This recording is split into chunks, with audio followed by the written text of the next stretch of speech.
Buen día, jóvenes. Gracias por su puntualidad. Vamos a tener hoy día nuestra última clase de fisiología renal y es uno de los tres aspectos de la fisiología renal que resultan ser inclusive de mayor utilidad clínica para ustedes. ¿Ya? Es el control renal del equilibrio ácido-base, una temática que siempre es dura de abordar para los estudiantes de medicina.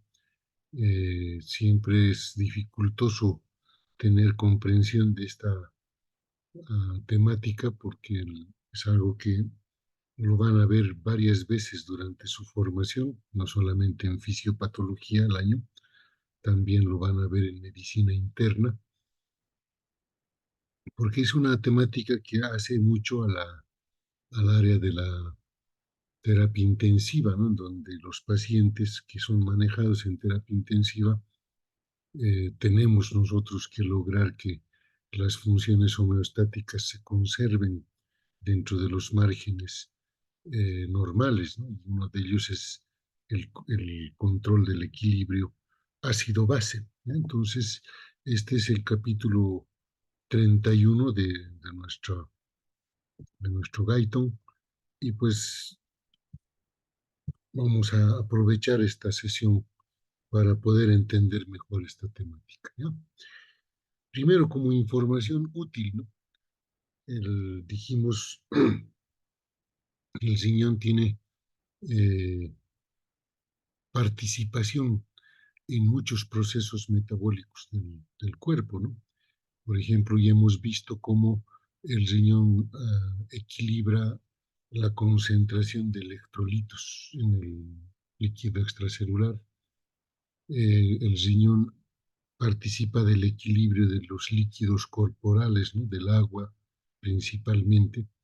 Y el tercer elemento clave es el equilibrio ácido-base, fíjense, ¿no? Entonces, esos tres elementos provocan, digamos, un funcionamiento adecuado del organismo, ¿ya? Entonces, el riñón participa en los tres, además de las otras funciones que ya le conocemos al riñón, ¿ya? O sea, estamos hablando simplemente de que estos procesos de homeostasia de electrolitos líquidos y el equilibrio ácido-base son fundamentales para el funcionamiento del cuerpo humano. Cuando hablamos del equilibrio ácido-base, tenemos que entender qué es ácido y qué es una base, ¿no? Pues un ácido es toda sustancia química que tiene la facilidad de perder iones de hidrógeno, liberar, desprenderse de iones de hidrógeno, si ustedes quieren. Y base es toda sustancia química que tiene la facilidad de captar o ganar esos iones de hidrógeno. Entonces, por eso se habla de este equilibrio ácido-base, ¿no? Es decir, de sustancias que liberan hidrógenos y de sustancias que captan esos hidrógenos, ¿no? Entonces, de esa manera la concentración de hidrógeno se mantiene en límites normales. Se dice que es un ácido fuerte el que se disuelve fácilmente y que contribuye por ello a la generación de acidosis, porque el ácido libera muchos hidrógenos, y se dice que es ácido débil cuando solo se disocian en parte y no generan acidosis. El ácido carbónico, por ejemplo, es uno de esos que lo vamos a ver frecuentemente en esta temática, ¿no? Entonces, las bases, ya hemos mencionado, son sustancias que captan o aceptan estos iones de hidrógeno y al captarlos, al agarrarlos, reducen su concentración en el líquido extracelular y con ello aumentan el pH, ¿no? El grado de acidez del líquido extracelular, ¿no? Entonces, a eso nos vamos a referir. La regulación del equilibrio ácido-base puede deberse a trastornos metabólicos primarios.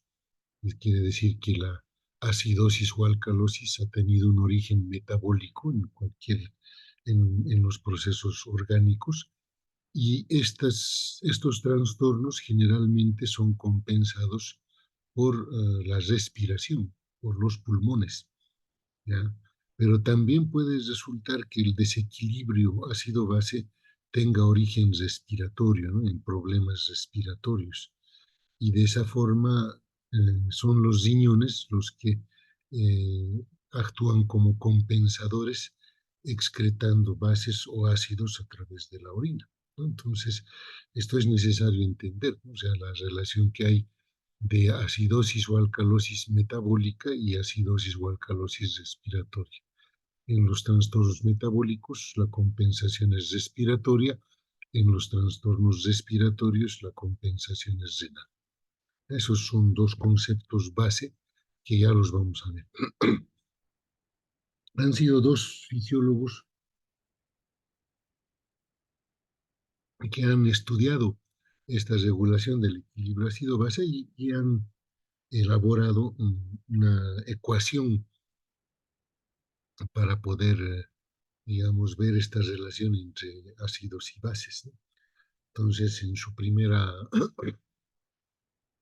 ecuación ellos hablan de ver la relación entre el bicarbonato, acá, y el ácido carbónico, ¿no? O sea, en el entendido que están viendo una base con un ácido débil que no genera acidosis, pero que sí es importante para captar o liberar hidrógenos, ¿no? Iones hidrógeno. Entonces, en una primera instancia, ellos pusieron una constante, un pK de 6.1, que se sumaba a la relación que había entre bicarbonato y ácido carbónico. Esta es la primera fórmula de Henderson y Hasselbalch, que luego fue modificada por Kaiser y Blake, que utilizando dos indicadores, la presión de CO2 sobre el bicarbonato, que esto ya tiene una mejor y mayor utilidad clínica, ¿no? Entonces ellos hacían el pH con una constante de 24, a la que sumaban la relación que había entre el PCO2 y el bicarbonato, ¿no? Entonces estamos viendo el PCO2 que tiene una estrecha relación con la concentración de hidrógeno, y el bicarbonato, que es la base, ¿no? En este caso el PCO2 junto con el hidrógeno representan el componente ácido. Y además aquí está un elemento clave, ¿no? De que si la alteración es metabólica, hemos dicho, son los pulmones los que proveen el mecanismo compensatorio, y eso se hace a través de la eliminación del CO2 por la respiración. Pero la concentración de CO2 y la concentración de hidrógeno siempre están a la par. Si aumenta el CO2 es que aumenta el hidrógeno. Entonces, si disminuye el CO2, también disminuye el hidrógeno. Aquí están nuestros profesores Henderson y Hasselbalch, pero les mostramos la ecuación que Kaiser y Blake han modificado para que tenga una mejor o mayor utilidad clínica, ¿no? Entonces, eso ya nos hace entender a qué se refiere esta ecuación, ¿no? A ver el equilibrio entre un ácido y una base, entre la concentración de ácidos y bases del organismo, en este caso representados los ácidos por el PCO2 y las bases por el bicarbonato. El balance ácido-base es uno de los elementos que en medicina nos tiene que llamar la atención, y tenemos que aprender siempre a entenderlo desde el punto de vista clínico, porque el pH puede variar, ¿no? Pero vamos a ver qué significa pH, ¿no? El, el, el pH significa la medida del grado de acidez o alcalinidad de una solución, y es inversamente proporcional a la concentración de hidrógeno. Fíjense.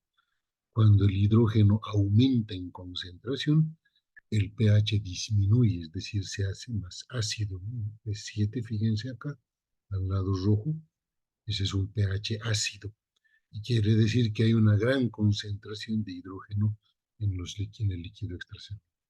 Y viceversa, ¿no? Cuando disminuye el hidrógeno, el pH aumenta y se hace más alcalino, ¿ya? Entonces, por eso se dice que es una relación inversamente proporcional. Mayor hidrógeno, el pH baja. Menos hidrógeno, el pH sube. Entonces el pH normal está calculado entre 7.35 a 7.45. Entonces un pH en promedio estaríamos hablando de 7.40 o 7.4 si ustedes quieren, ¿no?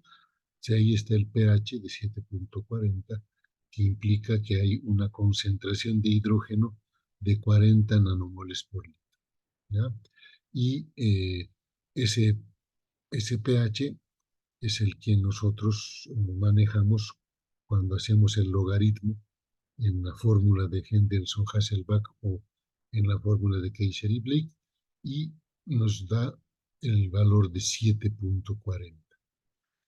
Cuando el pH disminuye por debajo de 7.35, entonces ya estamos hablando de una acidemia o una tendencia hacia la acidosis, ¿ya?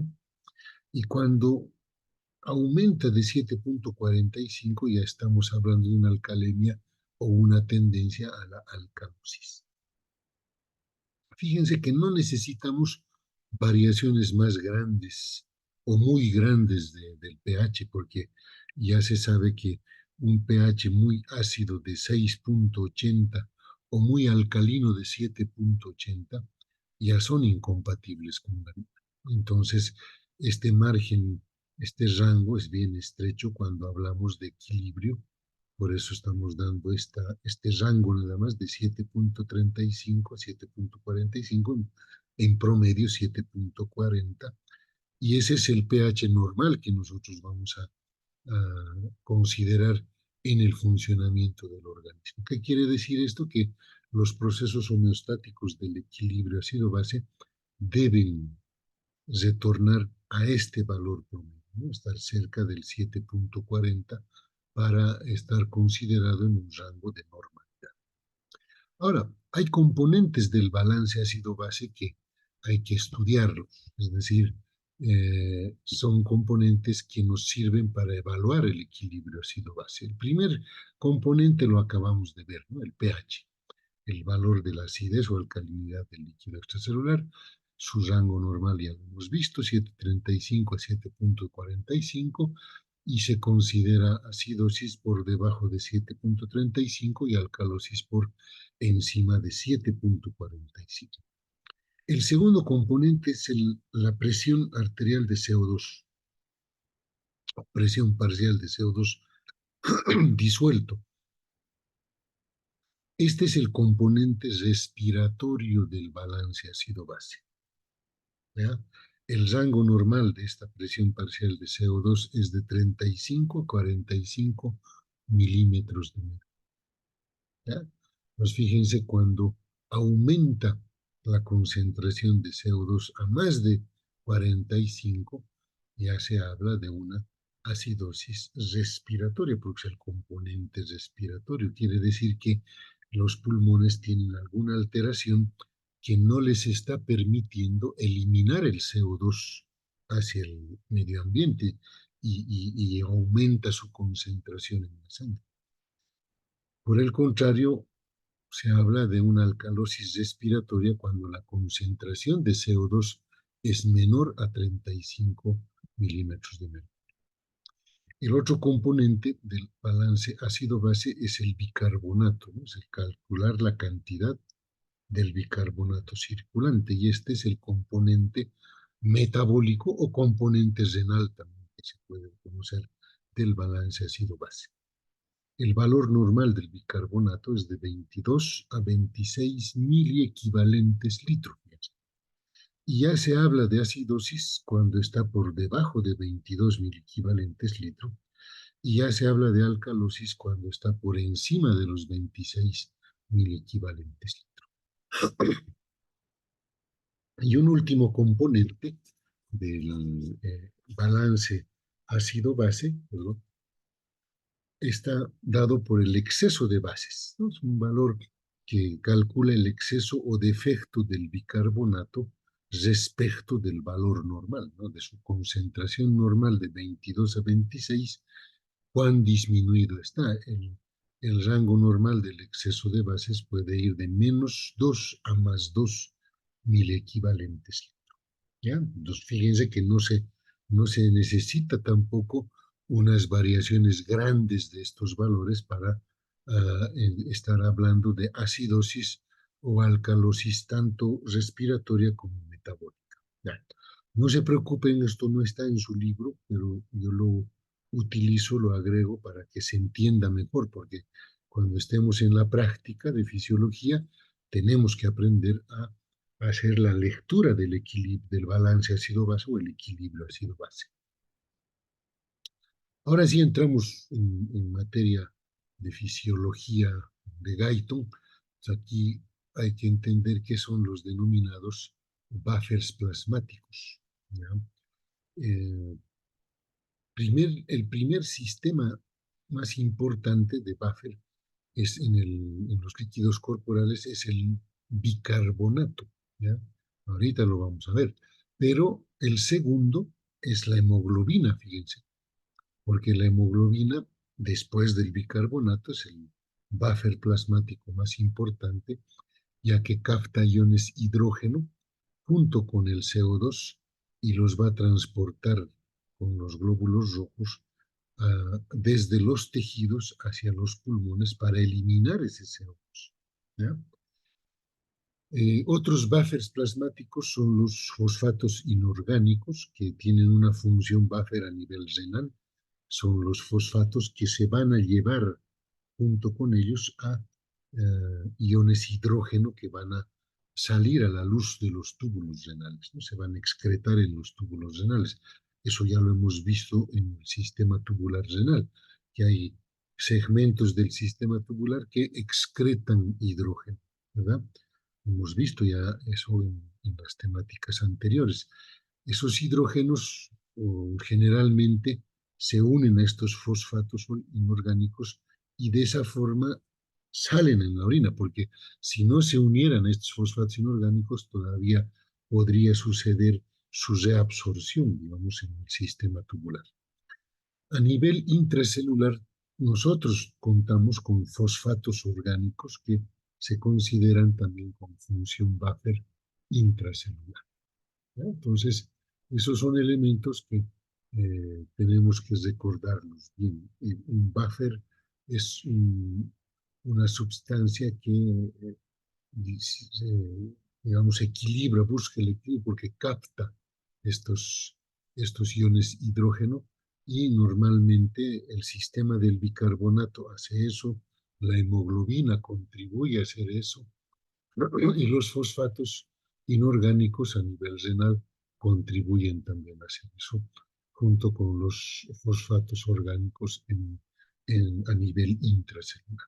Entonces, a eso se llama un buffer plasmático, alguien, ¿no?, que va a equilibrar o buscar el equilibrio ácido-base, captando principalmente el hidrógeno.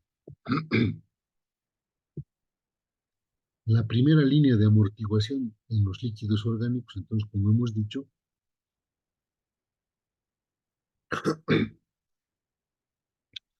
es el sistema del bicarbonato y el ácido carbónico. ¿Por qué se habla de este sistema del bicarbonato y ácido carbónico? Y si empezamos nosotros acá, en este lado de la fórmula, aquí tenemos al bicarbonato, una base, ¿qué es una base? Dijimos, una sustancia que capta hidrógeno. Pues fíjense, cuando este bicarbonato capta un hidrógeno libre, ¿ya?, de HCO3 se convierte en H2CO3.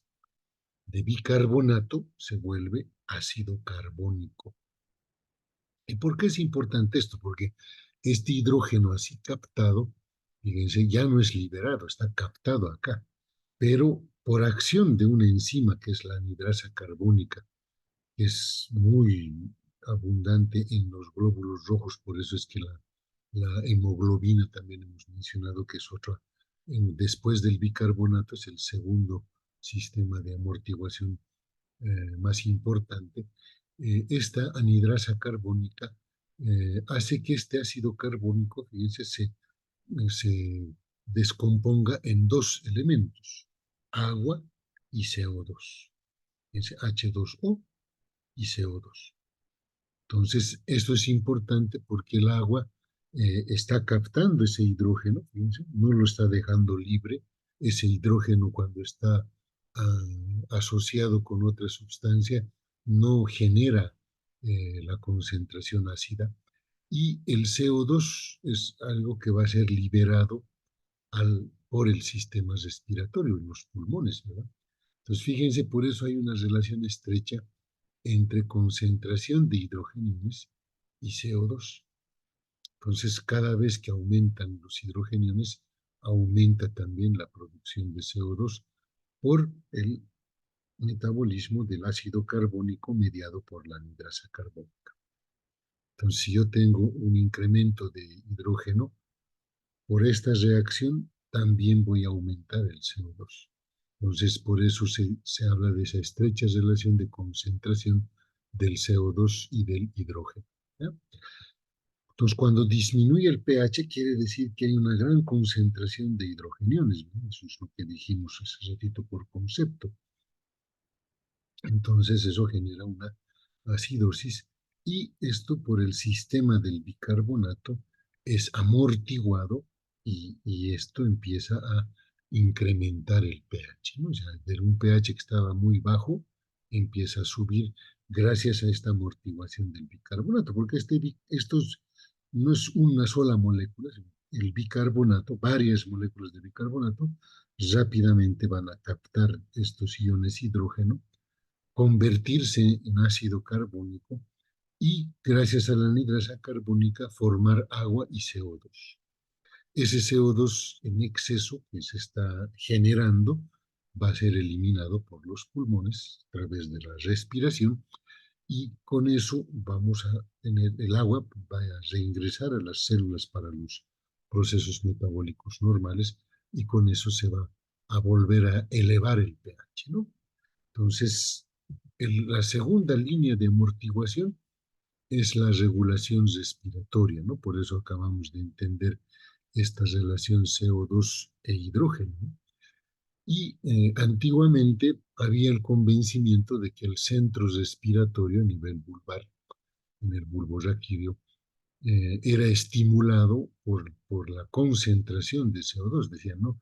Claro, era lógico pensar, ¿verdad?, de que eh, el centro respiratorio tiene que responder a la concentración del CO2 porque ese CO2 estimula las células, a los sensores del bulbo raquídeo y con eso aumenta la frecuencia respiratoria y de esa forma el CO2 se va a eliminar, ¿ya? Eso era lo que se conocía antiguamente. Hoy se sabe que el estímulo de los centros respiratorios no lo hace el CO2, sino más bien la concentración de hidrógeno. Entonces, cuando hay acidosis, aumenta la concentración de hidrógeno, estamos viendo acá, disminuye el pH, por eso es acidosis, y ese hidrógeno circulante es el que va a llegar a nivel de células del bulbo raquídeo y va a estimular la ventilación pulmonar. Entonces va a aumentar la ventilación pulmonar. De esa manera se va a eliminar CO2, va a disminuir la concentración de CO2 y a su vez va a disminuir la concentración de hidrógeno.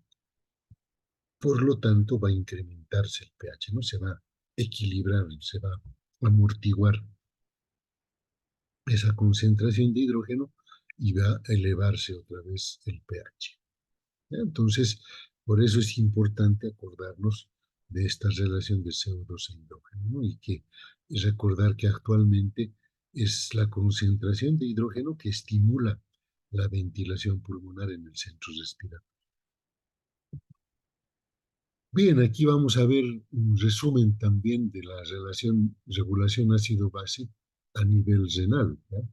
Los riñones contribuyen, se dice, a regular el pH sanguíneo mediante la excreción de hidrógeno en la orina y la reabsorción de bicarbonato en los túbulos renales, ¿no? La orina normal contiene poco bicarbonato y, perdón, y y es ligeramente ácida normalmente, con un pH que puede oscilar entre 6 o 5 y 7 de pH, ¿ya? Pero ese es el pH de la orina, ¿ya? Las células en el túbulo contorneo proximal disponen de las bombas de sodio-potasio, fíjense acá, y pueden transportar también hidrógeno hacia el filtrado, intercambiando esto por sodio. Fíjense acá cómo este hidrógeno dentro de la célula, que ha sido producto uh, del, de la, del ácido carbónico que está acá descompuesto en bicarbonato que vuelve a la sangre, y este hidrógeno se intercambia con sodio, fíjense acá, transporte activo secundario contra contratransporte, y el hidrógeno sale hacia la orina, hacia la luz tubular, y se intercambia por un sodio, se reabsorbe un sodio, ¿verdad? Entonces, ¿qué pasa después con ese sodio que se ha reabsorbido? Fíjense, con la bomba de sodio-potasio, ATPasa de sodio-potasio, en el túbulo distal también puede reabsorberse esto, ¿no? En el túbulo proximal ocurre este intercambio de reabsorción de sodio intercambiado por hidrógeno, ¿no? Ahora, fíjense cómo este hidrógeno dentro de la luz tubular, en lo que es el líquido filtrado, también puede producirse ahí la reacción con el bicarbonato. Fíjense, el bicarbonato que está libre acá se une a este hidrógeno, forma ácido carbónico, viene la anhidrasa carbónica y descompone en agua y CO2, dije, ¿no? Y tanto el agua como el CO2, fíjense, es captado, otra vez introducido a la célula, ¿no? Y dentro de la célula, fíjense, otra vez pueden transformarse en ácido carbónico, y esto otra vez disociarse en bicarbonato y hidrógeno. Y fíjense, por cada molécula de bicarbonato que se está reabsorbiendo, se está excretando un hidrógeno. En cambio, en los túbulos distales, la bomba de sodio-potasio, que recupera sodio hacia la sangre, y lo intercambia por potasio, fíjense, ese sodio que es reabsorbido acá en este túbulo distal, intercambiado por hidrógeno, nuevamente vemos que este hidrógeno es excretado a la luz tubular hacia la formación de la orina, y fíjense cómo ahí se empieza a unir a fosfatos. Aquí hay un fosfato y forma ácido fosfórico, y como tal se va a eliminar en la orina. No se olviden que aquí ya estamos en el túbulo distal. Y fíjense cómo también en el túbulo distal está la formación de amoníaco, ¿no? NH4. Este NH3 capta este hidrógeno que se está excretando, y en forma de amoníaco esto se va a eliminar en la orina. Bien, veamos la reabsorción de bicarbonato, que tiene lugar de manera indirecta, como hemos dicho.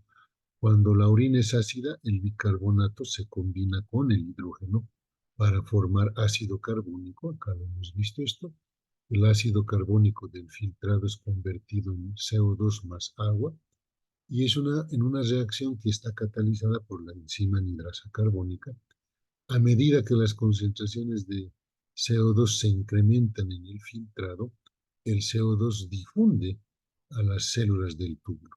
Y dentro del citoplasma de la célula tubular, la anhidrasa carbónica, nuevamente hemos dicho, cataliza la reacción en la cual el CO2 y el agua vuelven a formar ácido carbónico, y luego el ácido carbónico se disocia en bicarbonato y en hidrógeno en las células tubulares. Esto es lo que estamos viendo dentro de la célula, y el bicarbonato interno de la célula puede difundirse a través de la membrana y volver a la sangre, ¿no? En cambio, ese hidrógeno, fíjense, nuevamente sale a la luz tubular.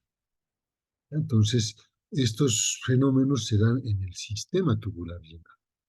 Entonces, el sistema tampón o buffer bicarbonato es el que acabamos de ver, que gracias a la enzima anhidrasa carbónica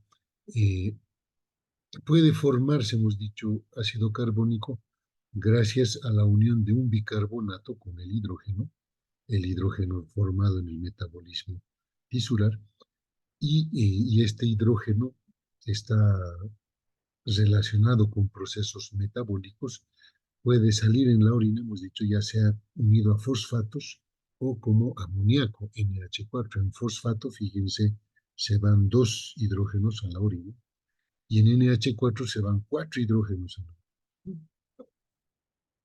Este bicarbonato es el formado en el riñón, en el hígado y el reabsorbido en el tubo digestivo. Pero también este ácido carbónico puede, por la anhidrasa carbónica, transformarse en agua y CO2. Y este CO2, hemos dicho, una vez que se acumula, va a salir expirado en, en la respiración, en el aire que respiramos nosotros, en la expiración. Entonces, esto se va a eliminar. ¿Ya? Entonces, normalmente, si el problema es, hemos dicho, respiratorio, si el desequilibrio ácido-base es de origen respiratorio, quiere decir que se acumula primero CO2, no puede el individuo eliminar el CO2, es lo que ha provocado la acidosis. El riñón es el que va a compensar, fíjense, a través de la eliminación de una orina ácida, eliminando el hidrógeno tanto con los fosfatos como en forma de amoníaco o amonio, ¿sí? Entonces, si sucede al revés, fíjense, si son los procesos metabólicos los que hacen acumular el hidrógeno, ¿ya? Entonces el sistema del bicarbonato va, va a, a utilizar una compensación respiratoria, porque este bicarbonato capta el hidrógeno, forma el ácido carbónico, este se disocia a su vez en agua y CO2 y este CO2 es eliminado por la respiración. Entonces, alteraciones metabólicas que generan hidrógeno por procesos del metabolismo tisular se compensan por el sistema respiratorio. Alteraciones del sistema respiratorio se compensan por el riñón. Entonces, a eso nos referíamos cuando hablábamos de la compensación respiratoria y la compensación renal.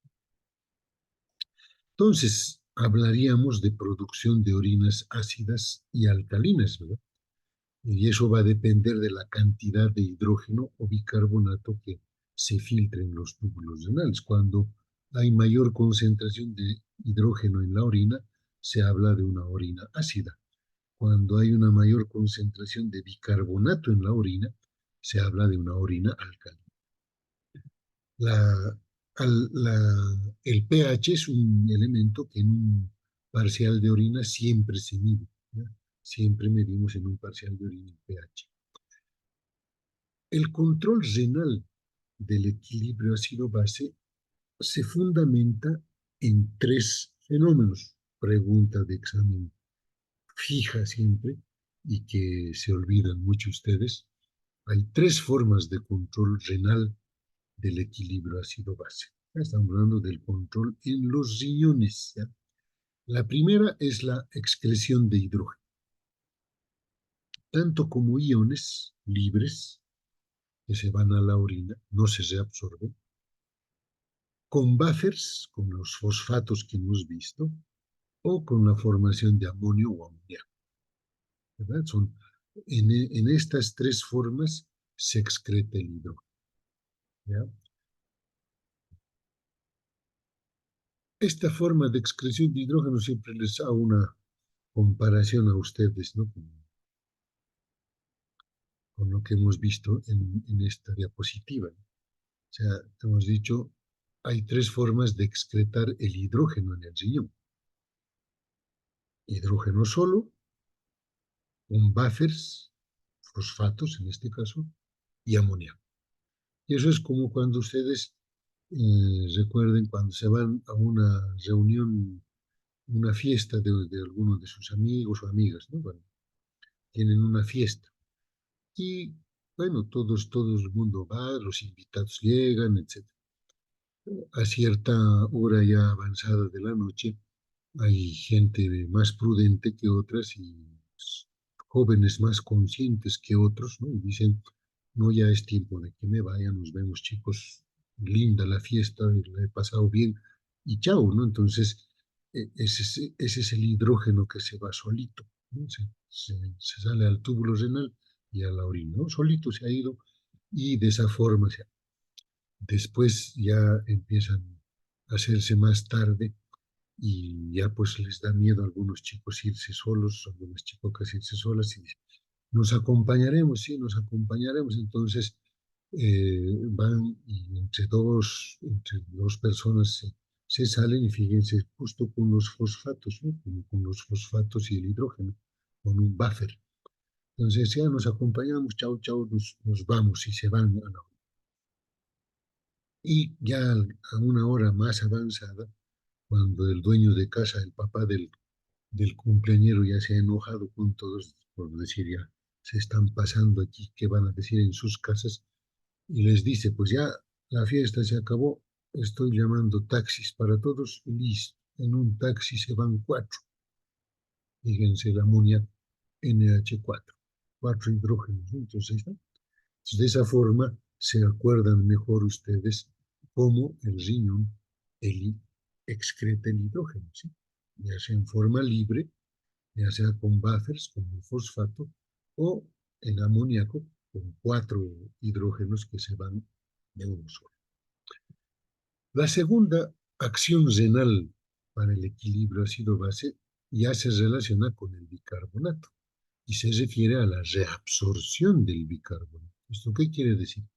Que tanto en el túbulo contorneo proximal, donde se reabsorbe el 80% del bicarbonato filtrado, y en el asa de Henle el 15%, casi el 95% del bicarbonato filtrado se reabsorbe. Y obviamente en procesos de acidosis, esa reabsorción ayuda a amortiguar la acidosis. Ese bicarbonato ya sabemos lo que va a hacer, ¿verdad? Va a captar hidrógeno, se va a convertir en ácido carbónico y luego va a formar agua y CO2. Entonces, eso es el segundo mecanismo renal de control del equilibrio ácido-base, la reabsorción del bicarbonato.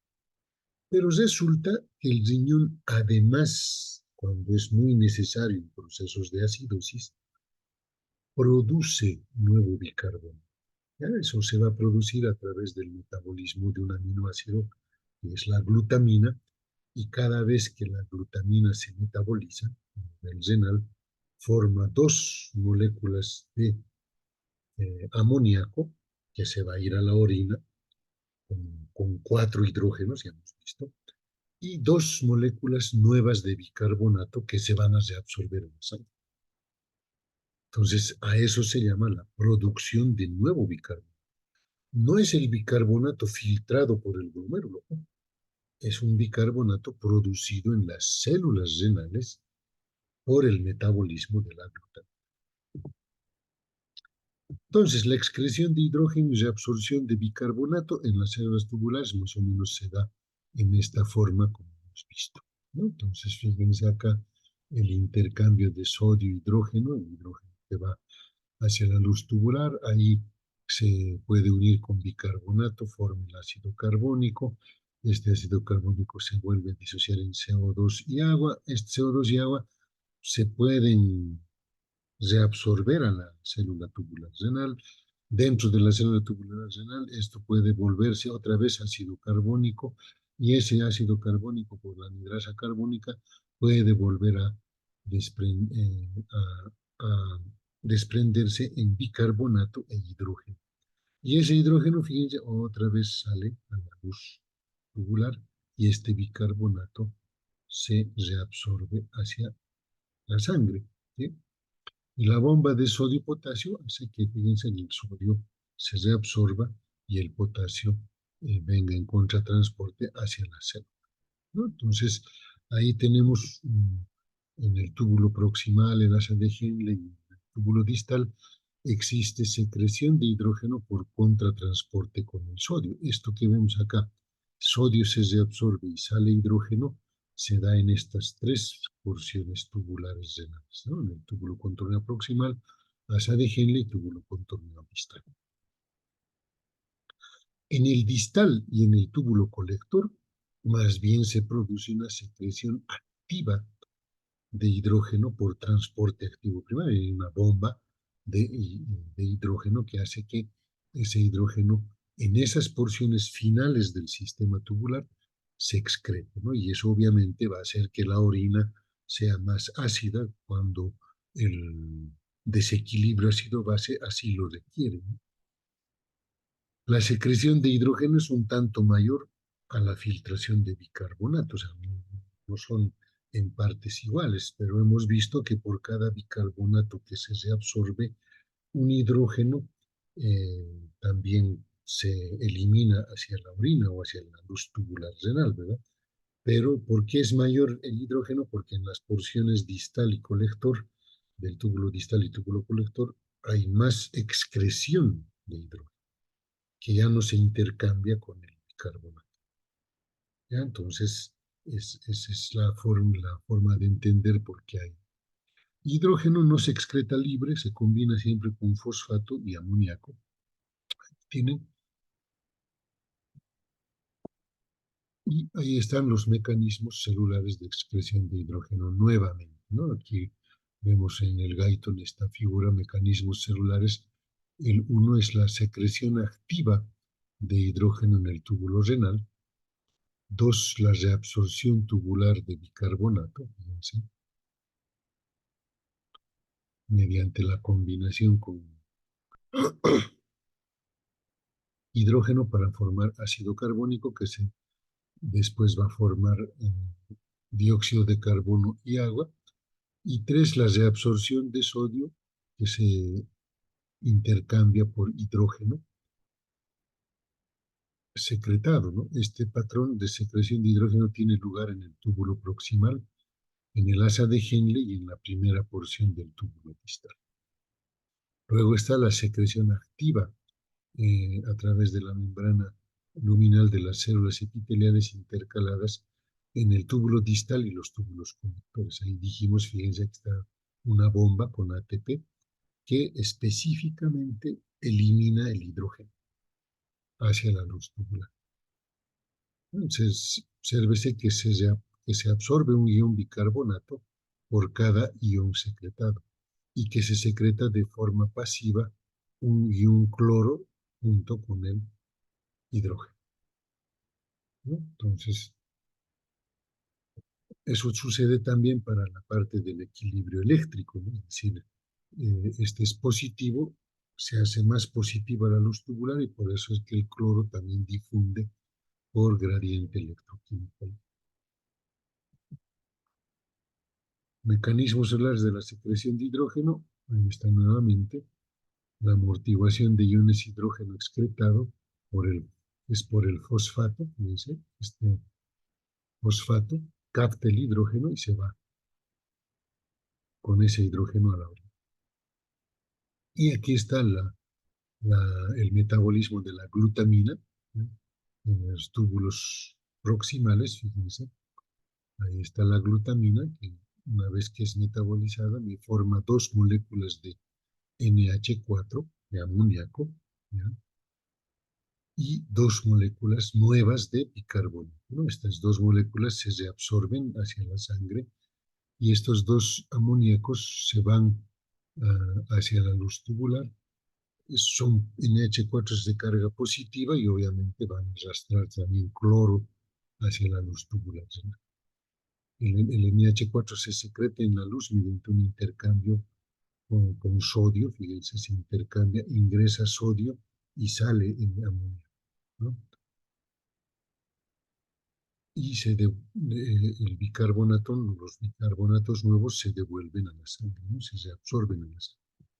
Entonces ahí está el tampón fosfato, que no hemos dicho cómo capta a los hidrógenos que están siendo secretados o excretados, forman ese ácido fosfórico, ¿ya? Y eso se va a la orina, ¿no? Entonces esta captación hace que este hidrógeno ya no retorne. Y luego hemos visto también el metabolismo de la glutamina, ¿no? Que conforma dos amoníacos que se intercambian con el sodio para ir a la orina y dos nuevos bicarbonatos que se devuelven a la sangre, ¿no? Entonces, fíjense, en ambos casos, tanto el tampón fosfato como el tampón amoníaco devuelven bicarbonato a la sangre, en este caso el filtrado, en este caso el nuevo bicarbonato, y eliminan el hidrógeno, ya sea con el buffer fosfato, tampón fosfato, o ya sea en forma de amoníaco en la orina.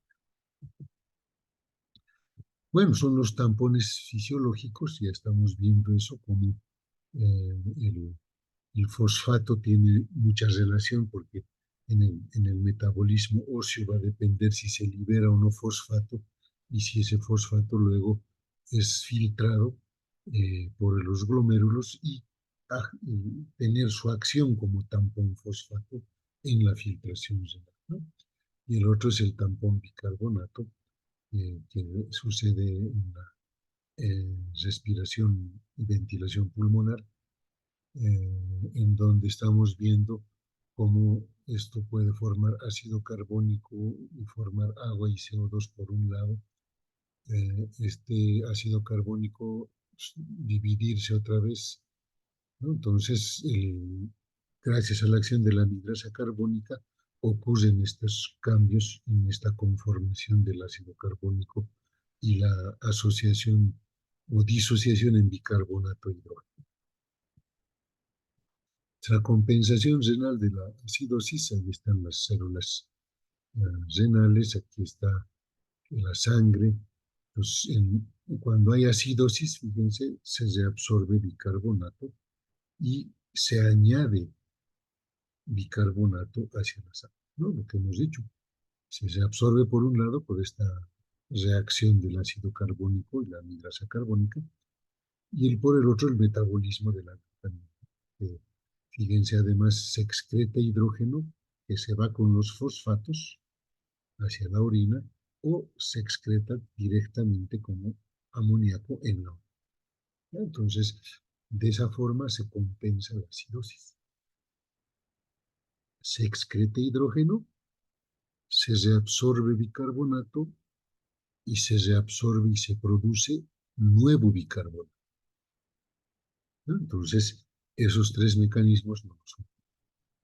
Nuevamente, repetimos, ¿no? Los riñones contribuyen a regular el pH sanguíneo, excretando hidrógeno por la orina y reabsorbiendo el bicarbonato. El hidrógeno penetra en el filtrado de dos maneras: por filtración a través de los glomérulos y por excreción en los túbulos. La mayor parte de la excreción de hidrógeno se produce en el túbulo proximal, intercambiado por sodio. El intercambio se da por un denominado antiporte que mueve el sodio e hidrógeno en direcciones opuestas, ¿no? El sodio que ingresa se reabsorbe a la célula tubular y el hidrógeno que sale a la luz tubular. Luego, durante la alcalosis se secreta menos hidrógeno al filtrado, y esto tiene como consecuencia la excreción urinaria de bicarbonato. Es decir, en alcalosis más bien lo que hace el riñón es no reabsorber el bicarbonato porque ya está elevada la concentración de bicarbonato en la sangre, no necesitamos reabsorberlo, ¿no? Entonces hay que dejarlo salir al bicarbonato, no reabsorberlo y que se elimine por orina, ¿no? Los riñones absorben casi todo el bicarbonato y excretan hidrógeno, lo que hace que siempre la orina sea ligeramente ácida. Pero también hay que entender que hay factores que aumentan o reducen la excreción de hidrógeno y la reabsorción de bicarbonato en los túbulos renales. Fíjense, cada vez para aumentar la excreción de hidrógeno y aumentar la reabsorción de bicarbonato, tiene que haber acidosis, ¿verdad? Primero. Entonces, ¿eso qué significa? Un aumento de los hidrógenos. Y hemos visto que esto viene aparejado con una disminución del bicarbonato en la sangre y un incremento del PCO2. Entonces, cualquier situación que aumente el PCO2 aumenta la excreción de hidrógeno, ¿ya? Y disminuye la reabsorción de bicarbonato. Pero fíjense, cuando el volumen del líquido extracelular baja, acuérdense, cuando perdemos volumen, también puede haber este aumento de la excreción de hidrógeno y la reabsorción de bicarbonato. Cuando aumenta la angiotensina, nosotros ya sabemos que cada vez que baja el volumen o la presión arterial, se activa el sistema renina-angiotensina-aldosterona. Dice, la angiotensina y la aldosterona están presentes y eso hace que aumente la excreción de hidrógeno y la reabsorción de bicarbonato. Cuando se reduce la excreción de hidrógeno y la reabsorción de bicarbonato, en todo lo contrario. Fíjense, cada vez que baja el CO2, cada vez que baja el hidrógeno y aumenta el bicarbonato, pues se disminuye la excreción de hidrógeno y la reabsorción de bicarbonato. Cada vez que aumenta el volumen de líquido extracelular, lo propio. Cuando ya no hay angiotensina ni aldosterona, lo propio. Y la hipopotasemia es otro elemento, ¿no? La hipopotasemia aumenta la excreción de hidrógeno y la reabsorción de bicarbonato, y en cambio la hiperpotasemia, la alta concentración de potasio, reduce la excreción de hidrógeno y la reabsorción de bicarbonato. ¿Cómo se cuantifica la secreción tubular renal ácida?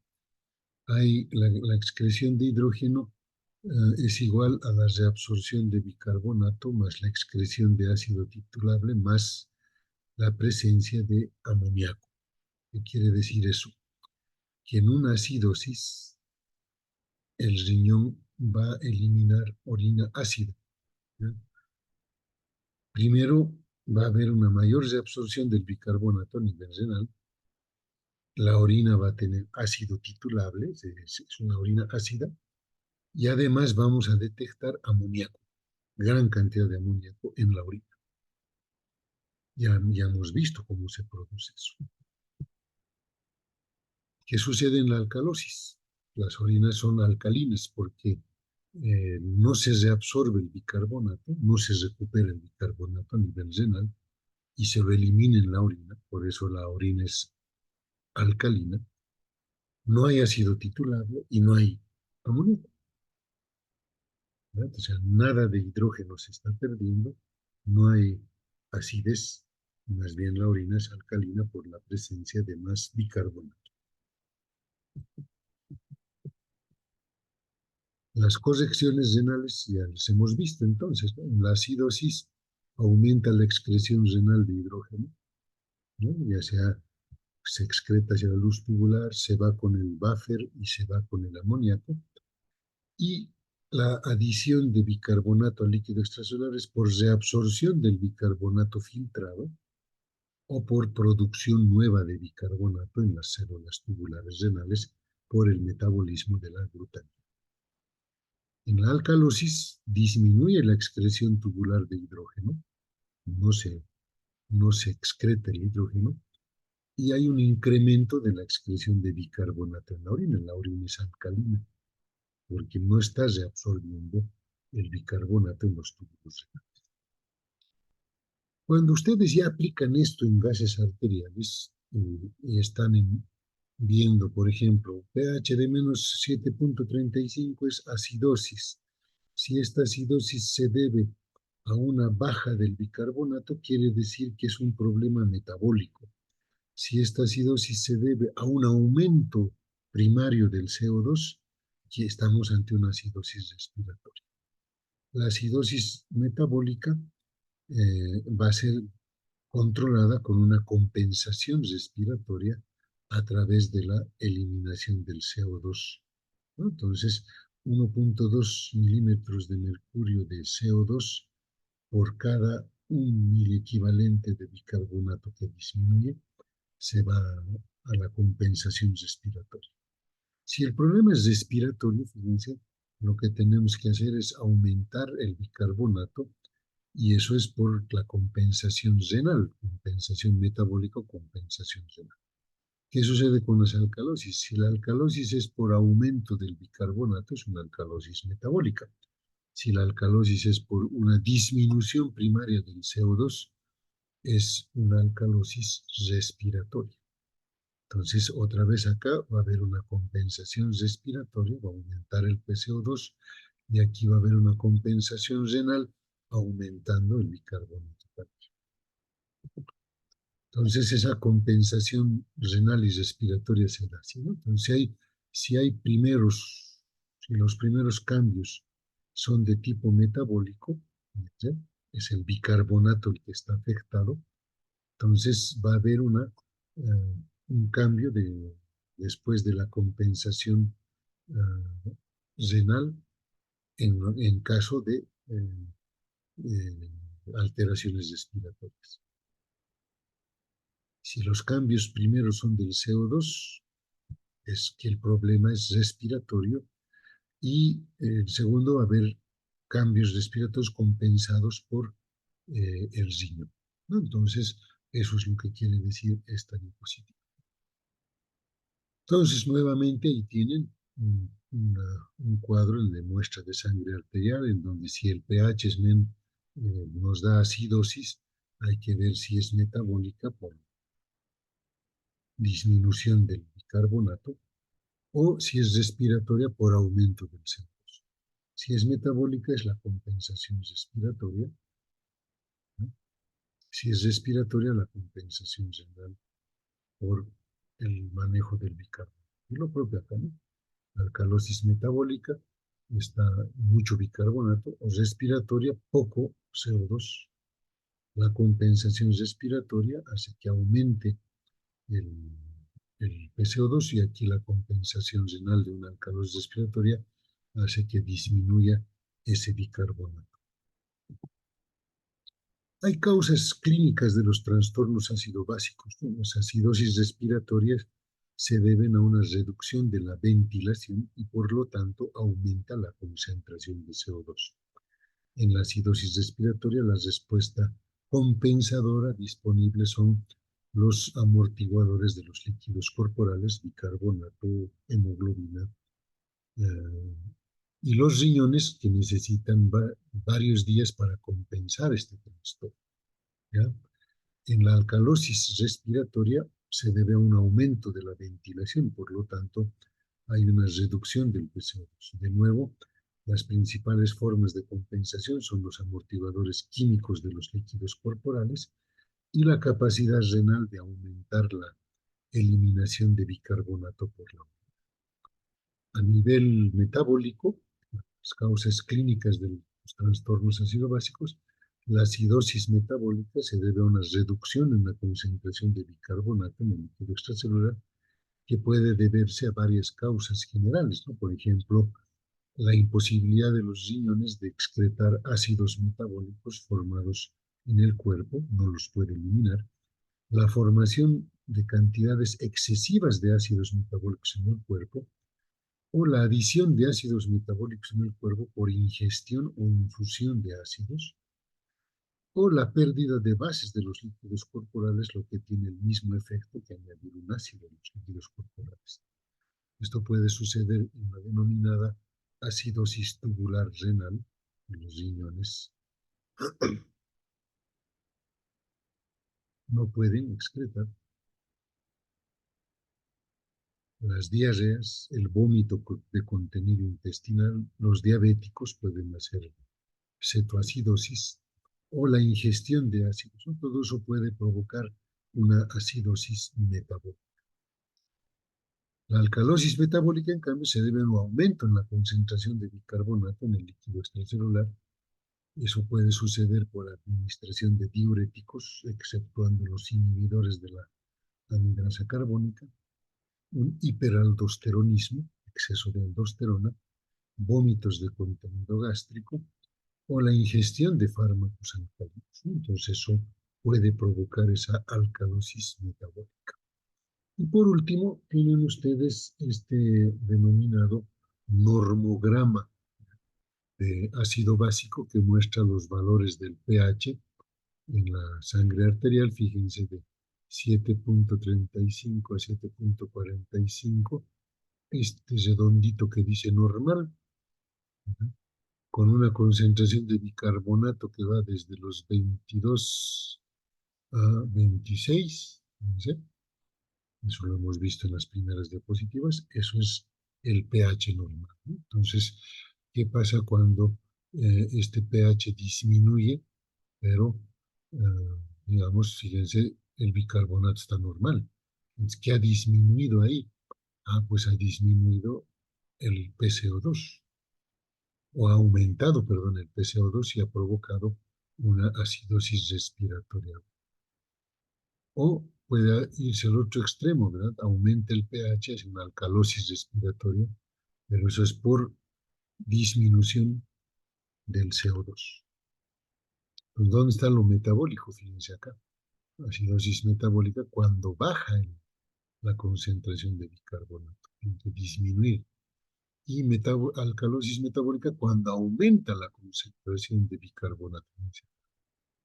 Esta concentración de bicarbonato aquí baja, acidosis metabólica. Concentración alta, alcalosis metabólica. Cuando el PCO2 incrementa, acidosis respiratoria. Cuando el PCO2 disminuye, alcalosis respiratoria. Estos que están en la línea roja. Entonces, el margen de equilibrio es estrecho. Fíjense.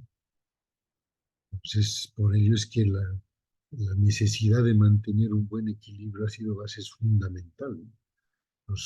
Las acidosis, las alcalosis pueden complicar mucho la salud del organismo y por lo tanto inclusive ser causa de muerte, ¿no? Ya hemos visto que cuando hay pHs muy ácidos o muy alcalinos ya son compatibles con la vida.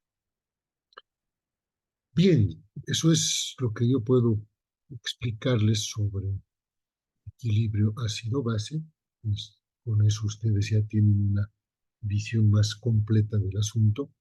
Voy a consultar con la jefatura del departamento la fecha de realización del seminario de fisiología renal. Eso tiene que ser presencial en el auditorio azul de la facultad, pero no tengo en este momento yo certeza de la fecha.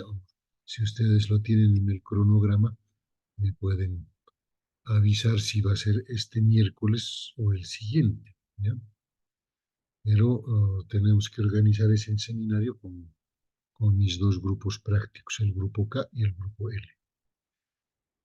Con esto concluye de todas formas fisiología renal y ya ustedes, de acuerdo a cronograma, van a pasar a fisiología sanguínea. Les agradezco mucho por su compañía en estas clases y pues conmigo será hasta una siguiente oportunidad. Tengan un buen inicio de semana todos. Gracias, doctor. Hasta luego. Gracias, doctor. Hasta luego, Gracias. doctor. Hasta luego, doctor. Hasta luego.